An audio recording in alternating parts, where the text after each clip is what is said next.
ಹೇಳ್ತಾರಲ್ಲ ಇಲ್ಲೆಲ್ಲ ಇದೆ ನೋಡಿ. ಮತ್ತಿಕೆರೆಯಲ್ಲಿ ಯಾರು ಬಂದಿದ್ದೀರಿ? ಇಲ್ಲಿ ಮತ್ತಿಕೆರೆ ನಮ್ಮ ಜನ ಇದ್ದೀರಾ ಇಲ್ಲಿ? ಮತ್ತಿಕೆರೆ ಅವರು ಮತ್ತಿಕೆರೆ ರೈಲ್ವೆ ಸ್ಟೇಷನ್ ಹತ್ರ ಏನೊಂದು ಚಿನ್ನ ಹಳದೇನಾದ್ರು ತಂದಲ್ಲಿಟ್ಟವ್ರ? ಏನಿಟ್ಟವ್ರಲ್ಲಿ? ಹಾ, ದಿಂಡು ದಿಂಡು ಏನಾರ ಫೋಟೋ ಕೊಡೋಣ ಇಲ್ಲಿ.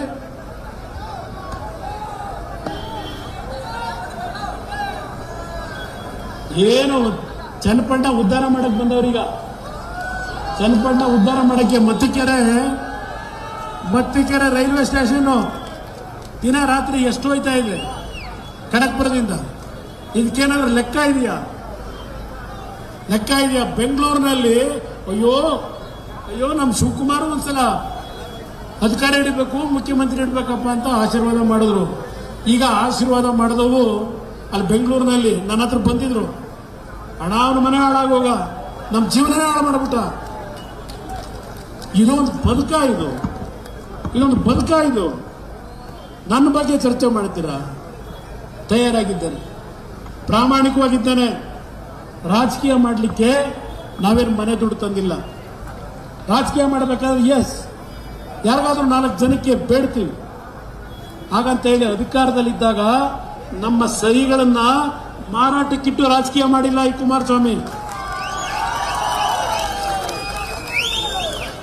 ನೀವೇನೇನು ಮಾಡಿದ್ದೀರಿ? ಬರ್ತಿದ್ದಂಗೆ ಬೆಂಗಳೂರಿನಲ್ಲಿ ಅದೆಂಥದ್ದು ಸ್ಕ್ವೇರ್ ಫೀಟ್ಗೆ 100 ರೂಪಾಯಿ ಅಂತೆ. ದುಡ್ಡಿಗೂ ಒಂದು ಇತಿಮಿತಿ ಇದೆ. ಕಸ ಎತ್ತೋದಕ್ಕೂ 15,000 ಕೋಟಿ ಕಮಿಷನ್. ಕಸ ಎತ್ತೋದಕ್ಕೆ ಬೆಂಗಳೂರಿನಲ್ಲಿ. ಇದಕ್ಕೆ ಇವರಿಗೆ ಓಟ್ ಹಾಕ್ತೀರಾ? ಇಲ್ಲೇ ಅರ್ಥ ಮಾಡ್ಕೊಳ್ಳಿ. ಯಾವೊಂದು ಆನೆಯ ತುಳಿತದಲ್ಲಿ ಒಳಕಾಗಿ ನನ್ನ ರೈತರು ಬೆಳೆ ಹಾಳು ಮಾಡ್ಕೊತಾ ಇದ್ದೀರಿ. ನನ್ನ ರೈತರು ಪ್ರಾಣ ಹೋಗ್ತಾ ಇದೆ ನೀರು ಬಿಡಕ್ ಹೋಗಿ. ನಾನು ಮುಖ್ಯಮಂತ್ರಿ ಇದ್ದಾಗ 2018 100 ಕೋಟಿ ಹಣ ಕೊಟ್ಟೆ ಆ ರೈಲ್ವೆ ಲೈನ್ಗಳನ್ನ ಇದನ್ನು ಹಾಕ್ಲಿಕ್ಕೆ ಸೆಕ್ಯೂರಿಟಿಗೆ. ಆಮೇಲೆ 1 ರೂಪಾಯಿ ಬಂತ ರೈತರ ಬದುಕಲಿಕ್ಕೆ. ಮೊನ್ನೆ ದಿನ ನಾನು ಡಾಕ್ಟರ್ ಮಂಜುನಾಥ್ ಅವರು ಕೇಂದ್ರದ ರೈಲ್ವೆ ಮಂತ್ರಿಗಳು ಭೇಟಿ ಮಾಡಿ ಇವತ್ತು ನಮಗೆ ರೈಲ್ವೆ ಕಾರಿಡಾರ್ಸ್ನ ಕಡಿಮೆ ರೇಟ್ಗೆ ನಮಗೆ ಕೊಡ್ತಕ್ಕಂಥ ಮುಖಾಂತರ ನಮ್ಮ ರೈತರು ಪ್ರಾಣ ಉಳಿಸ್ಲಿಕ್ಕೆ ದಯವಿಟ್ಟು ಹೆಚ್ಚಿನ ರೀತಿಯಲ್ಲಿ ಇವತ್ತು ಉಪಯೋಗ ಮಾಡದೇ ಇರತಕ್ಕಂಥ ರೈಲ್ವೆ ಲೈನ್ನ ನಮಗೆ ಇವತ್ತು ಕೊಡ್ತಕ್ಕಂಥದ್ದಕ್ಕೆ ದಯವಿಟ್ಟು ಮನಸ್ಸು ಮಾಡಿ ಅಂತ ಹೇಳಿ ಡಾಕ್ಟರ್ ಮಂಜುನಾಥ್ ಅವರು ನಾನು ಇಬ್ಬರು 3 ದಿನಗಳ ಹಿಂದೆ ಹೋಗಿ ರೈಲ್ವೆ ಮಂತ್ರಿ ಅಶ್ವಿನಿ ಅವ್ರನ್ನ ಭೇಟಿ ಮಾಡಿ ಒಪ್ಪಿಸಿದ್ದೇವೆ. ಈ ಸರ್ಕಾರಕ್ಕೆ ಯೋಗ್ಯತೆ ಇದ್ರೆ ಅವರು ಕಡಿಮೆ ದರದಲ್ಲಿ ಕೊಡ್ತಕ್ಕಂಥ ಆ ರೈಲ್ವೆಯ ಗಾರ್ಡನ್ನ ತೆಗೆದುಕೊಂಡು ಹಣ ಕಟ್ಟಿ ತಂದು ಮತ್ತು ರೈತರು ಉಳಿಸ್ತಕ್ಕಂಥ ಕೆಲಸ ಮಾಡಪ್ಪ. ಆಮೇಲೆ ಚನ್ನಪಣ್ಣ ಚುನಾವಣೆ ನಡೆಸ್ಕೊಳ್ಳೋದ ನಿಧಾನಕ್ಕೆ. ಆ ಥರ ಏನಿಲ್ಲ ನನಗೆ. ಏನು ನಾನು ರಾಜೀನಾಮೆ ಕೊಟ್ಟ ತಕ್ಷಣ ಇರ್ರೆ ಗೊತ್ತಾ ನನಗೆ ಕೂತ್ಕೊಳ್ಳಪ್ಪ. ನಿಮಗೆ ಹೆಸರು ಕೇಳ್ತೀನಿ ಕೇಳಿ. ನೀವೇನು ಹೇಳ್ತಾ ಇದ್ದೇನೆ,